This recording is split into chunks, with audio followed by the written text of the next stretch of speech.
Israel Hamas युद्ध शुरू होने के बाद यमन के हूती ने पूरी दुनिया को अपनी जो ताकत दिखाई है उसका किसी को अंदाजा तक नहीं था और इसमें सबसे बड़ी भूमिका उसके ड्रोन्स की है जिन्होंने इजराइल के भीतर तक कई बड़े हमले किए हैं। दरअसल 19 जुलाई 2024 को तेल अवीव के भीतर एक अपार्टमेंट पर ड्रोन हमला हुआ था।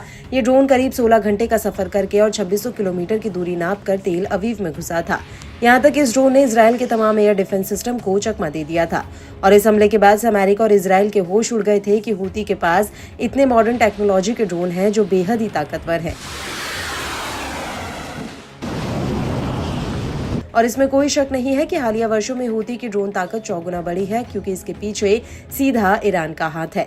ईरान ने हूती को ड्रोन टेक्नोलॉजी ट्रांसफर की है और इस टेक्नोलॉजी का इस्तेमाल करते हुए हूती बेहद ही घातक ड्रोन बना रहा है।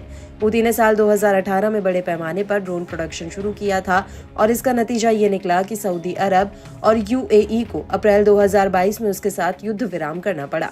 इसके बाद नवंबर 2023 से ही हूती ने लाल सागर में अपने ड्रोन्स के दम पर चक्का जाम कर रखा है और ड्रोन वॉरफेयर रणनीति के दम पर ही हूती आज मिडिल ईस्ट में अमेरिका, इजराइल, सऊदी अरब और यूएई को आंखें दिखा रहा है।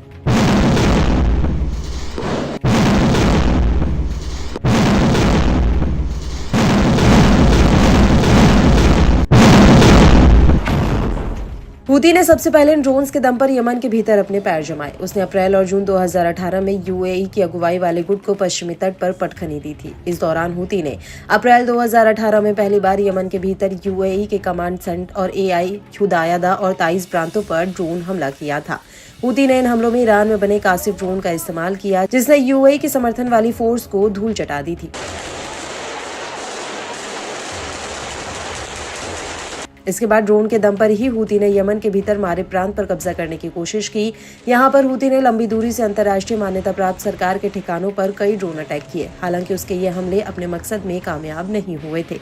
इसी दौरान 2018 और 2022 के बीच ड्रोन वॉरफेयर का इस्तेमाल करते हुए हूती ने सऊदी अरब और यूएई के अहम ठिकानों पर ड्रोन अटैक किए। हूती ने सऊदी अरब में ज्यादातर नागरिक हवाई अड्डों को निशाना बनाया। वहीं 22 जुलाई 2018 में हूती ने सऊदी की अरामको ऑयल फैसिलिटी पर एक बहुत बड़ा ड्रोन हमला किया। इसके बाद 26 जुलाई 2019 को हूती ने आबू धाबी इंटरनेशनल एयरपोर्ट पर भी एक ड्रोन अटैक किया था और इस दौरान हूती के सऊदी अरब पर ड्रोन हमले 7 गुना तक बढ़ चुके थे। बड़ी बात यह है कि हूती ने ये अधिकतर हमले कासिफ 2 के ड्रोन से किए थे और यह हैरान करने वाली बात है कि सऊदी और यूएई के लिए इस ड्रोन्स को इंटरसेप्ट कर पाना बेहद ही मुश्किल था।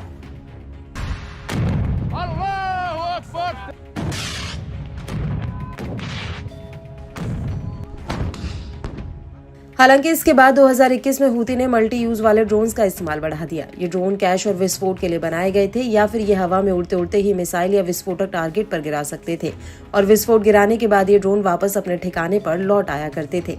इसके लिए हूती ने सम्मत 4 और रुजूम मल्टी यूज ड्रोन का इस्तेमाल किया था। हूती ने मार्च 2021 में इन ड्रोन्स को जंग के मैदान में उतारा था। ये दोनों ही ड्रोन चीन में बने हेक्साकॉप्टर ड्रोन का एक कॉपी वर्जन थे। इसके अलावा हूती ने कासिफ 2 के ड्रोन का भी इस्तेमाल शुरू किया, जिससे मिसाइलें तक फायर की जा सकती थी।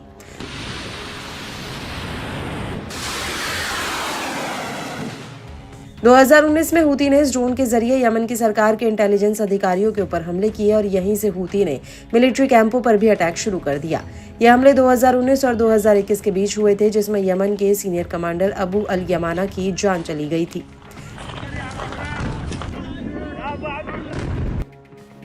इसके अलावा यमन के भीतर अंतर्राष्ट्रीय मान्यता प्राप्त सरकार को कुचलने के लिए भी हूती ने इन्हीं ड्रोन्स का सहारा लिया। हूती ने उन तेल कंपनियों के ठिकानों पर ड्रोन हमले किए जो यमन की सरकार से जुड़ी हुई थी और इन हमलों की वजह से यमन की सरकार की तेल निर्यात से होने वाली कमाई पूरी तरह से ठप हो गई। इसके बदले में हूती ने कहा कि सरकार उसके कब्जे वाले इलाकों में सभी कर्मचारियों को वेतन दे और गैस निर्यात से होने वाली कमाई भी उसके साथ साझा करे, तभी वो यूएन की मध्यस्थता वाले युद्ध विराम समझौते को मानेगा। लेकिन सरकार और हूती के बीच बात नहीं बनी और इसके बाद हूती ने यमन से हाइड्रोकार्बन निर्यात पर भी बैन लगा दिया और जो भी जहाज या टैंकर गैस लेकर बाहर जाता हूती उसके ऊपर ड्रोन हमले कर देता था। साल 2022 के 10 महीनों में हूती ने यमन की सरकार के हाइड्रोकार्बन निर्यात को पूरी तरह से ठप कर दिया, जिससे सरकार को करीब $1 अरब का नुकसान हुआ।